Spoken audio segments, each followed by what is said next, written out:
मोहब्बत वो चिराग है जो अंधेरों में जलता है, ये वो ख्वाब है जो बंद आंखों में भी पलता है।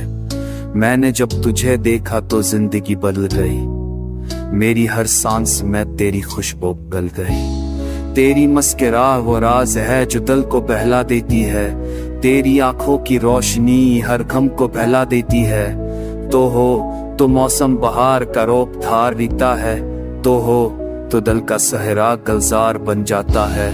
मोहब्बत कोई लफ्ज नहीं, ये एक एहसास है, ये दिल की धड़कन है, ये रूह का लिबास है। मैंने चाहा तुझे ऐसे जैसे दुआ मांगी जाए, मैंने पुकारा तुझे ऐसे जैसे रब को याद किया जाए। तो अगर साथ हो तो सब ख्वाब सच्चे लगते हैं, वक्त की राहें भी सनूरती है, लम्हे अच्छे लगते हैं। मेरे दिल की किताब पर तेरा नाम लिखा है, मेरी किस्मत की लकीरों में तेरा अक्स रखा है। मोहब्बत वो राज है जो अल्फाज में बयान नहीं होता, ये वो लम्स है जो कभी भुलाया नहीं जाता, ये वो दुआ है जो रब के दर पर कबूल होती है, ये वो रोशनी है जो दिल को सुकून देती है।